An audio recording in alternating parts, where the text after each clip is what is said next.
Hello everyone, అందరూ బాగున్నారా? This is Mercy Rebecca. I welcome you to LED English. Friends, మనకి చాలామంది అడుగుతుంటారు కదా, అసలు దినమంతా ఏం చేస్తుంటావు? లేదా ఇంటర్వ్యూలో కూడా ఇంటర్వ్యూవర్ మనకి క్వశ్చన్ వేస్తూ ఉంటారు, డైలీ రొటీన్ని ఇంగ్లీష్లో చెప్పమని. ఈరోజు మనం డైలీ రొటీన్ని ఇంగ్లీష్లో ఈజీగా ఎలా చెప్పాలో నేర్చుకుందాం. కానీ అంతకంటే ముందు ఒకవేళ మీరు మన ఛానల్కి కొత్తగా విజిట్ చేస్తున్నట్లయితే సబ్స్క్రైబ్ చేసి బెల్ ఐకాన్ని క్లిక్ చేయడం మాత్రం మర్చిపోకండి. మీ లైక్, షేర్స్ అండ్ కామెంట్స్తో మన ఛానల్కి సపోర్ట్ చేయండి. మరి ఇంకెందుకు ఆలస్యం, లెట్స్ గెట్ స్టార్టెడ్. ఒక ముఖ్యమైన గమనిక, లిసన్, రిపీట్, ఇంప్రూవ్. ఫ్రెండ్స్, ఇప్పుడు చూపించబోయే సెంటెన్సెస్ని జాగ్రత్తగా విని పాజ్ చేసి రిపీట్ చేయండి. తద్వారా మీరు మీ ఇంగ్లీష్ని ఇంప్రూవ్ చేసుకోగలరు. మన దినచర్య లేదా డైలీ రొటీన్ని చెప్తున్నప్పుడు ఫస్ట్ సెంటెన్స్ ఇలా అంటూ ఉంటాం కదా, నేను ప్రతిరోజు ఉదయం 7 గంటలకు మేల్కొంటాను. దీన్ని ఇంగ్లీష్లో ఎలా చెప్పాలో చూద్దామా? I Wake up at 7 AM every morning. I Wake up at 7 AM every morning. Next, నిద్ర లేచిన తర్వాత ఏం చేస్తాం? ఆబ్వియస్లీ నిద్ర లేచిన తర్వాత నేను పళ్ళు తోముకుంటాను. ఇంగ్లీష్లో ఎలా చెప్పాలి? After waking up I brush my teeth. After waking up I brush my teeth. సులభంగా ఉంది కదా friends? Let's look at the next sentence. నేను పనికి సిద్ధం కావడానికి స్నానం చేస్తాను. In English we should say I take a shower to get ready for work. I take a shower to get ready for work.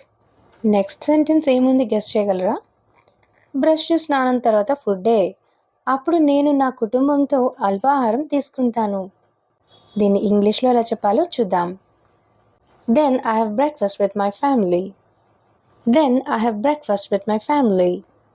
పర్టికులర్గా బ్రేక్ఫాస్ట్ ఏం చేస్తున్నామో కూడా చెప్పొచ్చు. Then I enjoy toast and a cup of coffee with my family. Friends, మీరు నాతో ఉన్నారా? ఇప్పుడు మీరు చెప్పండి, మీ మార్నింగ్ ఎలా స్టార్ట్ అవుతుంది? మీ గో టు బ్రేక్ఫాస్ట్ ఏంటి? గో టు బ్రేక్ఫాస్ట్ అంటే మీరు రెగ్యులర్గా ఎక్కువగా తీసుకునే బ్రేక్ఫాస్ట్ ఏంటి? Please right in the comment section. Next, work or school. ఆఫీస్కి వెళ్ళేదాని గురించి లేదా స్కూల్కి వెళ్ళేదాని గురించి ఇంగ్లీష్లో ఎలా చెప్పాలో చూద్దాం. నేను బస్లో పనికి వెళ్తాను.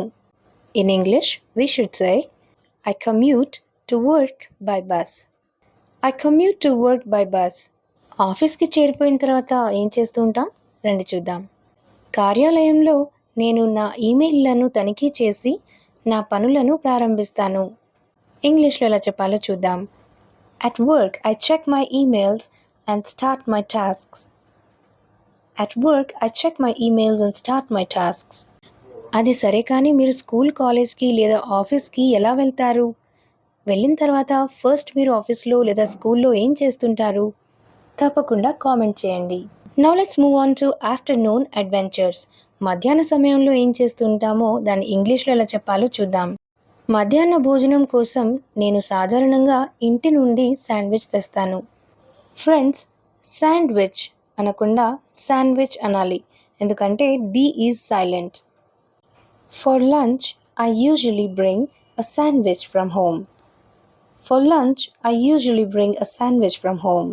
శాండ్విచ్ కాకుండా మీల్స్ అని కూడా చెప్పొచ్చు. For lunch I usually bring meals from home. Next, భోజనాలే కాకుండా సమావేశాలు కూడా ఉంటాయి కదా. మధ్యాహ్నం నేను సమావేశాలకు హాజరవుతాను మరియు సహోద్యోగులతో సహకరిస్తాను. In English, in the afternoon I attend meetings and collaborate with colleagues. In the afternoon I attend meetings and collaborate with colleagues. మీరు ఆఫ్టర్నూన్లో మీటింగ్స్ లేదా కాలీగ్స్తో ఎలా టైం స్పెండ్ చేస్తారో కామెంట్ చేయండి. Now let's move on to evening relaxation. పని తర్వాత నేను జిమ్లో వ్యాయామం చేస్తాను. In English we should say after work I exercise at the gym. After work I exercise at the gym. Gym నుంచి వచ్చాక ఇంకేముంటుందండి? వంట చేయడమే కదా. సాయంత్రం నేను నా కోసం లేదా నా కుటుంబం కోసం రాత్రి భోజనం వండుకుంటాను. ఇంగ్లీష్లో ఎలా చెప్పాలో చూద్దాం. In the evening I cook dinner for myself or my family. In the evening, I cook dinner for myself or my family. Next, నేను భోజనం వడ్డిస్తాను, ఆపై మేము కలిసి తింటాము. I serve the meal and then we have it together. ఇప్పుడు ఉంటుంది అసలైన enjoyment. నేను నా కుటుంబంతో మాట్లాడుతూ విశ్రాంతి తీసుకుంటాను, ఆపై నా స్నేహితులతో ఫోన్లో చాట్ చేస్తాను. In English, we should say, I relax by talking with my family, then I chat with my friends on the phone. I relax by talking with my family, then I chat with my friends on the phone.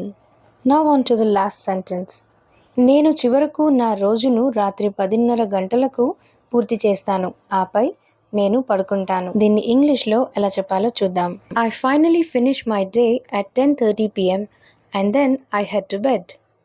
Wow, great job my friends. Finally మీరు daily రొటీన్ని ఇంగ్లీష్లో ఎలా చెప్పాలో నేర్చుకున్నారు. మన దైనందిన జీవన విధానం ఇతరుల నుండి ఎంత భిన్నంగా ఉందో మీరు ఎప్పుడైనా ఆలోచించారా? మీ డైలీ రొటీన్స్ని కింద కామెంట్ సెక్షన్లో షేర్ చేయండి. నేను డెఫినెట్లీ చెక్ చేసి మీకు రిప్లై ఇస్తాను. మీరు ఇలాగే సింపుల్గా ఈజీగా ఇంగ్లీష్ని త్వరగా నేర్చుకోవడానికి మన ఛానల్కి సబ్స్క్రైబ్ చేసుకోండి. రోజు పోస్ట్ చేస్తున్న షార్ట్స్ అలాగే స్టాండర్డ్ లాంగ్ వీడియోస్ కూడా ఫాలో చేయడం మర్చిపోకండి. మీ లైక్స్ అండ్ షేర్స్ ద్వారా మన వీడియో చాలామందికి చేరుతుంది.